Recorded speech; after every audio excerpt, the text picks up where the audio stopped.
POV, te adentras en la historia del capo de la dark web más buscado del planeta. Imagina que eres tú. Tienes 29 años. Eres delgado, vistes unos vaqueros desgastados y una camiseta sencilla. Estás sentado en una mesa de madera en la sección de ciencia ficción de la Biblioteca Pública de Glen Park, en San Francisco. A tu alrededor, la vida transcurre con una normalidad aburrida, una madre regaña a su hijo en susurros. Un anciano lee el periódico. El sol de la tarde entra por los ventanales iluminando las motas de polvo que flotan en el aire. Pero tú no estás ahí. No realmente. Tu cuerpo está en esa silla, pero tu mente está orbitando en una red encriptada invisible para el 99% de la humanidad. Delante de ti, en la pantalla de tu portátil Samsung, no hay una tesis de física ni un correo a tu madre. Hay un panel de control administrativo. Eres el capitán de un barco pirata digital que mueve millones de dólares al día. Eres el juez supremo de un imperio subterráneo de narcóticos, armas y falsificaciones. En esa biblioteca, rodeado de silencio, eres el hombre más peligroso de Internet. Y no tienes ni idea de que, a tus espaldas, dos personas que fingen ser una pareja enamorada están a punto de acabar con tu vida tal y como la conoces.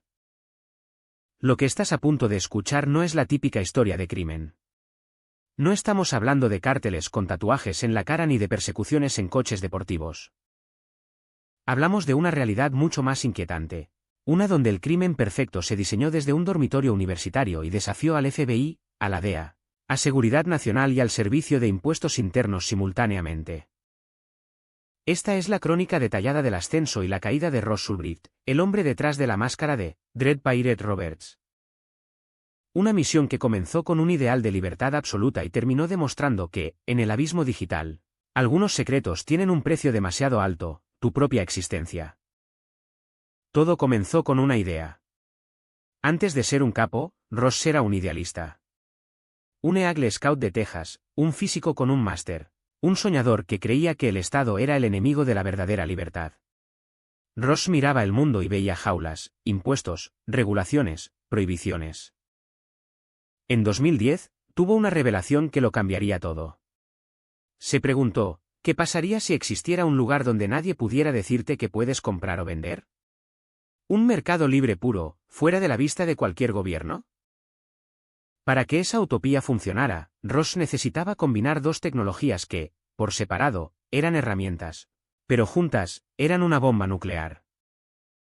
Primero, necesitaba el camuflaje, Tor, la red de cebolla, un sistema diseñado originalmente por la inteligencia naval para proteger comunicaciones, capaz de rebotar tu señal por todo el mundo hasta volverte un fantasma. Segundo, necesitaba la sangre del sistema, Bitcoin. En aquel entonces, Bitcoin era una curiosidad tecnológica que valía centavos, pero Ross vio su potencial. Dinero digital que no pasaba por ningún banco. Sin rastro, sin nombres, sin control. Ross pasó meses encerrado, programando en una cabaña aislada, cultivando sus propios hongos alucinógenos para tener algo que vender al principio. En enero de 2011, lanzó el sitio. Lo llamó Silk Road, la ruta de la seda. Un nombre romántico para una realidad brutal. Al principio, el sitio estaba desierto. Era solo él, su portátil y su fe ciega. Pero entonces, ocurrió lo impensable. Un artículo en el blog Gawker expuso el sitio al mundo. El titular preguntaba, ¿es este el Amazon de las drogas? En lugar de destruir el sitio, le dieron la mejor publicidad de la historia. El tráfico explotó. De la noche a la mañana, Silk Road dejó de ser un experimento. Se convirtió en una metrópolis subterránea. Gente de todo el mundo entraba para comprar heroína de Afganistán, cocaína de Perú, éxtasis de Holanda. Pero lo fascinante no era solo la droga, era la experiencia. Había reseñas de clientes, estrellas de valoración, foros de discusión. Era limpio, era profesional, era eficiente. Ross Ulbricht había creado el mercado negro más sofisticado de la historia de la humanidad. Pero con el éxito vino el miedo. Ross se dio cuenta de que su nombre real era un lastre. Necesitaba convertirse en un símbolo. Adoptó el nombre Dread Pirate Roberts, un personaje de la película La Princesa Prometida. Un pirata que nunca muere porque no es una sola persona, es un título que se hereda. Bajo esa máscara, Ross dejó de ser el chico amable de Texas. Se convirtió en DPR. Y DPR no tenía miedo. DPR era un dios en su propio universo. Sin embargo, como en toda tragedia griega, la arrogancia precede a la caída. Mientras Ross se sentía intocable detrás de sus 7 capas de encriptación, en el mundo real, los lobos empezaban a rodear la presa. Se formó un grupo de trabajo federal, el Marco Polo. Pero no era un equipo unido. Era un nido de víboras. Agentes del FBI, la DEA y el IRS competían entre sí, obsesionados con ser quienes clavaran la bandera en el cadáver de Silk Road.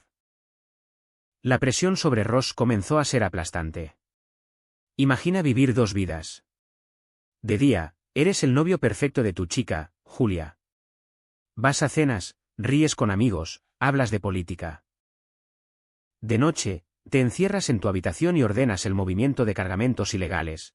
Resuelves disputas entre traficantes y manejas una fortuna que crece por millones. El estrés era como la presión del océano a 1000 metros de profundidad, constante, invisible y letal.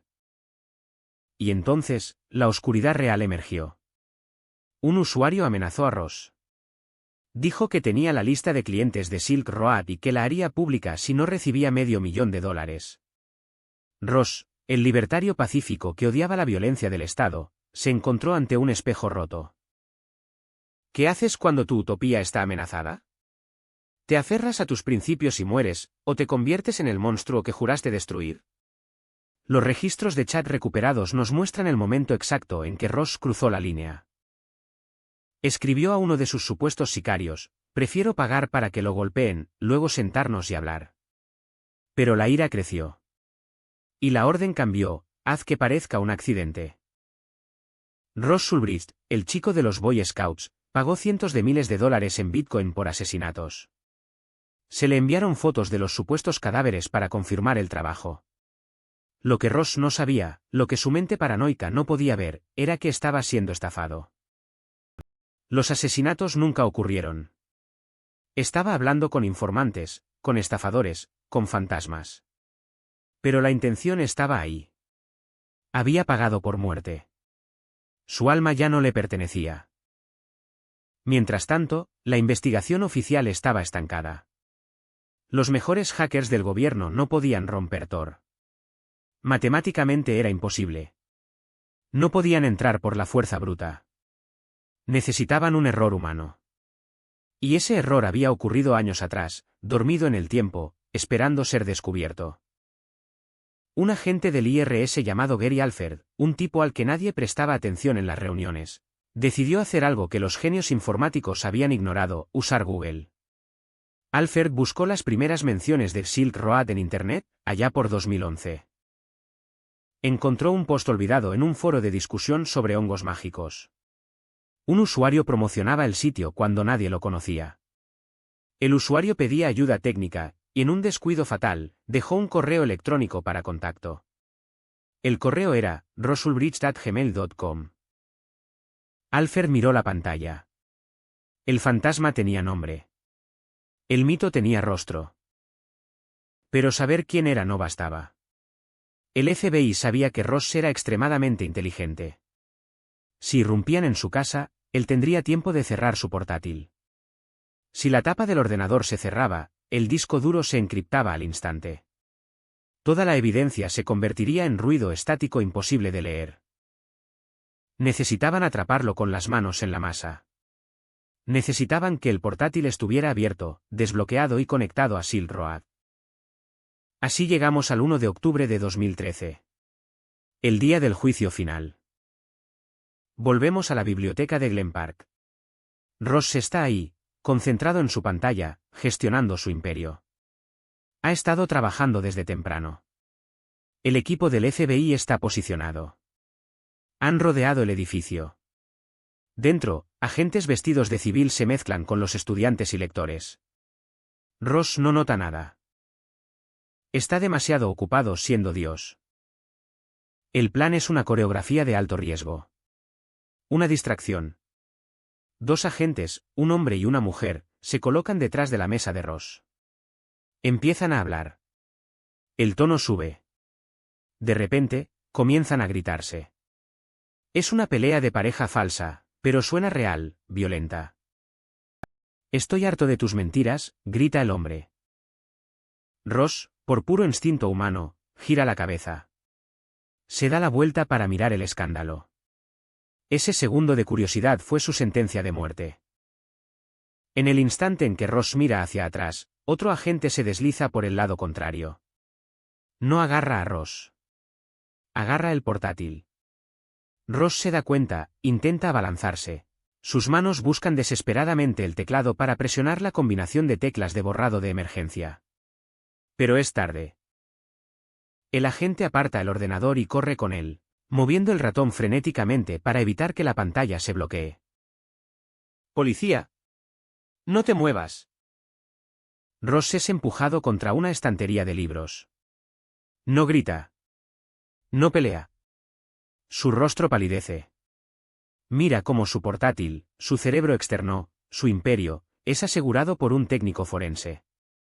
En la pantalla, la sesión de administrador de Dread Pirate Roberts sigue abierta. Lo tienen todo. El diario de a bordo, las transacciones, los mensajes ordenando asesinatos, los millones de dólares. Han capturado la bandera.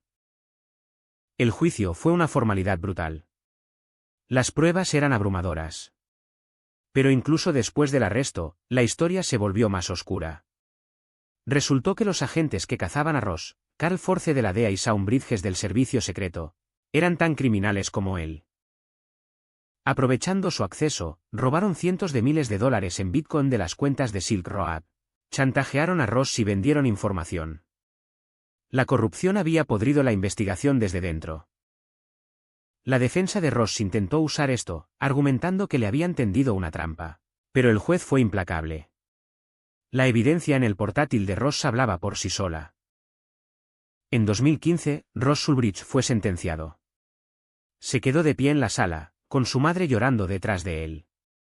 El juez dictó la sentencia no para castigar a un hombre, sino para enviar un mensaje al futuro. 2 cadenas perpetuas. Más 40 años.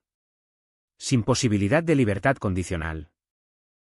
Fue una sentencia reservada para genocidas, para líderes terroristas. Ross fue enterrado vivo en una celda de hormigón. El mensaje del gobierno fue claro: no intenten desafiar nuestro control. Si construyen un mundo fuera de nuestro alcance, los borraremos de la realidad. Hoy, el sitio original de Silk Road no es más que un recuerdo, un mito olvidado como la Atlántida. Pero, al igual que en la leyenda, cuando cortas una cabeza, nacen otras 3. La Dark Web es hoy más grande, más oscura y más compleja de lo que Ross jamás imaginó. Sus sucesores aprendieron de sus errores. Ya no usan correos personales. Ya no trabajan desde bibliotecas públicas. Ross Ulbricht sigue en prisión. Ha visto pasar su juventud entre rejas. Escribe cartas al exterior, preguntándose si valió la pena. Si la libertad efímera de navegar sin rumbo valía el precio de perder su propio futuro. Si alguna vez sientes la tentación de buscar esas coordenadas prohibidas, de descargar Tor y asomarte al abismo, recuerda a Ross. Recuerda al capitán que se creyó intocable y terminó siendo el prisionero más famoso de la guerra digital. Porque en la red profunda, al igual que en las fosas oceánicas, hay monstruos que no vemos hasta que ya nos tienen entre sus dientes. Y a veces, el monstruo somos nosotros mismos. El mercado está cerrado.